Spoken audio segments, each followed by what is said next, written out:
Pernahkah Anda berpikir, apa sih yang membedakan orang miskin, orang menengah, dan orang kaya sehingga terlihat berbeda secara keuangan?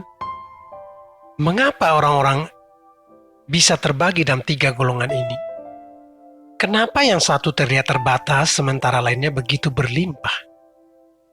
Sepertinya hidup ini memang tidak adil. Apakah menurut Anda penting untuk mengetahui hal ini? Menurut saya sih hal ini penting untuk diketahui. Supaya apa? Yaitu supaya kita tahu sedang berjalan di jalan apa saat ini. Dan kita juga dapat menentukan sikap untuk jalan apa yang mau kita jalani di sisa hidup kita. Apa yang menjadi inti yang membedakan ketiga golongan ini? Saya sangat terinspirasi dengan buku yang sedang saya baca yang berjudul The Millionaire Fast Lane yang ditulis oleh M.J. DeMarco. Buku ini menurut saya memberi jawaban sebenarnya kita sedang berjalan di jalan yang mana. Menurut penulis buku ini, peta jalan keuangan dibagi atas 3, yaitu peta jalur pejalan kaki, jalur lambat, dan jalur cepat. Jadi jalan orang miskin diibaratkan seseorang yang sedang berjalan kaki di trotoar atau jalur pejalan kaki. Jalan orang menengah adalah seseorang yang berkendara di jalur lambat, sedangkan jalur orang kaya adalah seseorang yang berkendara di jalur cepat. Keadaan keuangan kita saat ini sangat ditentukan sebenarnya oleh peta perjalanan yang kita ambil. Apakah kita peta perjalanannya ada di jalur lambat, di pejalan kaki, atau di jalur cepat?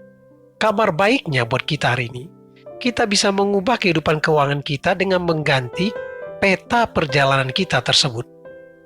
Jadi untuk mengubah tindakan kita ternyata, maka yang terlebih dahulu dirubah adalah keyakinan kita atau hal-hal yang kita percayai. Demikian juga dengan kondisi keuangan kita hari ini. Yang sebelum mengubah kondisi keuangan kita, tindakan-tindakan kita mencari kekayaan, yang perlu dirubah terlebih dahulu adalah keyakinan kita atau hal-hal yang kita percayai. Dan yang kita percayai itu sebenarnya ada dalam peta perjalanan yang kita pilih. Apakah Anda memilih peta jalur pejalan kaki, jalur lambat, atau jalur cepat? Semua ini menentukan nilai-nilai yang Anda percayai tentang kekayaan. Baiklah, kita akan masuk dalam perbedaannya. Jalur miskin. Jalur ini disebut jalur pejalan kaki. Lambat. Gaya hidupnya adalah jadi budak. Lingkaran perbudakan jalur miskin adalah bekerja untuk mendapatkan uang atau penghasilan, kemudian penghasilan atau uang untuk menciptakan gaya hidup atau utang. Kemudian gaya hidup atau utang tersebut memaksa orang-orang di jalur miskin untuk bekerja keras lagi.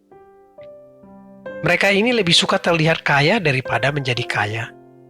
Hal inilah yang berulang terus-menerus. Jalur miskin tidak menyukai proses, tetapi lebih menyukai hasil yang cepat. Jalur miskin percaya bahwa kekayaan itu terjadi dalam sekejap atau dalam satu malam. Ini yang dinamakan mukjizat. Jalur miskin lebih percaya keberuntungan, yang artinya menghindari proses. Jalur miskin tidak menyukai membuat rencana dalam hidupnya. Mereka hanya berpikir untuk hidup hari ini saja. Mereka berhutang lebih banyak lagi untuk apa? Untuk belanja lebih banyak lagi yang mereka inginkan. Dengan kata lain, lapar mata. 3 hal ini yang menjadi keyakinan atau hal-hal yang dipercayai orang yang berada di jalur miskin, yang membuat mereka terperangkap di sana. Yang pertama, kepercayaan pertama yaitu keberuntungan sangat diperlukan untuk menjadi kaya.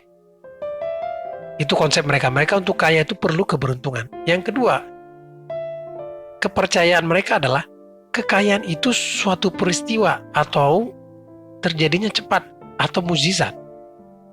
Yang ketiga, orang lainlah yang akan memberikan kekayaan pada saya. Tanpa sadar sebenarnya, dengan keyakinan-keyakinan di jalur miskin ini, maka mereka sering sekali dimanfaatkan oleh tokoh-tokoh seperti tokoh spiritual maupun guru-guru sukses yang menjanjikan kekayaan datang dengan cara gampang, bahkan melalui mukjizat, sehingga orang berbondong-bondong untuk mengikuti nasihatnya. Jalur miskin ini adalah jalan mayoritas yang diambil banyak orang. Jalur orang menengah. Jalur ini disebut juga jalur lambat. Ibarat orang yang naik kendaraan di jalur lambat. Jalur ini adalah yang menganggap berkorban hari ini.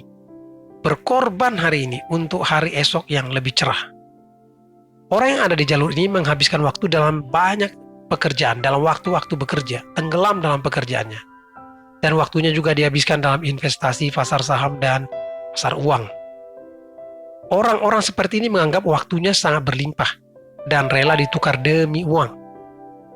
Orang-orang di jalur ini menghindari hutang sebenarnya. Orang-orang di jalur ini adalah orang-orang yang berpendidikan, kalau Anda boleh tahu. Dengan gelar akademis tinggi, bahkan master, bisa S1, S2, bahkan S3 mungkin. Menurut mereka bagaimana sih untuk kekayaan, mendapatkan kekayaan itu? Menurut mereka kekayaan itu diperoleh dengan bekerja dan menginvestasikan uangnya dalam instrumen investasi untuk mengembangkan uangnya. Jadi artinya diinvestasikan dalam bentuk instrumen keuangan yang membuat uangnya berbunga-bunga dan berbunga, yang berkembang semakin menumpuk. Orang-orang di jalur ini berharap suatu saat di umur 65 tahun ke atas bisa kaya dan baru bisa menikmati hidup. Mereka lupa padahal sukacita hidup itu ada di usia muda dan masa-masa produktif. Atau bagaimana seandainya sudah meninggal duluan sehingga tidak sempat menikmati kekayaannya? Ternyata mereka ini dikontrol oleh orang lain, baik bos mereka maupun rekan-rekan kerja mereka. Bagaimana dengan jalur kaya? Jalur ini disebut juga jalur cepat. Ibarat kita berkendara naik mobil di jalur cepat. Perbedaan utama jalur ini dengan yang lainnya adalah bahwa orang-orang di jalur ini punya kontrol atau kendali atas hidupnya. Mereka mengendalikan uangnya dan mereka juga mengendalikan waktu mereka. Jadi mereka punya banyak sekali waktu dan mereka bebas untuk mengejar apa yang mereka mau. Mereka ini menganggap hutang ya sah-sah saja untuk hal yang berguna. Mereka ini juga orang-orang cerdas, namun ternyata tidak mengejar pendidikan formal. Satu hal moto mereka adalah berhenti belajar berarti berhenti bertumbuh. Jadi mereka ini ternyata manusia pembelajar. Mereka belajar seumur hidup. Bagaimana dengan konsep mereka tentang uang? Menurut mereka, uang itu ada di mana-mana dan sangat-sangat berlimpah. Jadi uang itu adalah cerminan dari seberapa banyak Anda menyentuh hidup orang lain dan seberapa besar nilai diri yang Anda ciptakan. Sumber penghasilan mereka adalah dari bisnis yang berjalan dengan sistem dan dengan investasi. Mereka ini suka membangun sistem dalam bisnis mereka, sehingga tanpa mereka hadir, bisnis tetap berjalan. Fokus hidup mereka adalah menghasilkan sesuatu dan bukan mengkonsumsi atau memakai sesuatu atau berbelanja sesuatu. Intinya, orang-orang di jalur ini yang sangat sedikit jumlahnya ini merupakan produser dan bukan konsumer. Artinya mereka adalah penghasil dan bukan pemakai terlebih dahulu.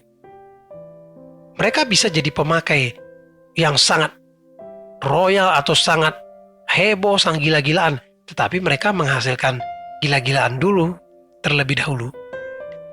Mereka berpikir dari mindset produser, semuanya dengan pola pikir bagaimana menghasilkan. Jadi contohnya daripada berpikir untuk membeli barang, mereka berpikir bagaimana sih caranya menjual barang ini. Daripada membeli sebuah kursus training contohnya, mereka berpikir bagaimana caranya menjual kursus pelatihan. Kira-kira demikian, sobat sekalian. Dari ketiga hal ini yang dipaparkan di atas, silakan sobat ambil pelajaran yang penting untuk sukses hidup Anda. Kita manusia diberi kehendak bebas oleh Tuhan untuk memilih jalan hidup kita, dan juga harus bertanggung jawab menerima konsekuensi atau akibat atas pilihan tersebut. Selamat mengubah hidup Anda. Kiranya video ini bermanfaat. God bless.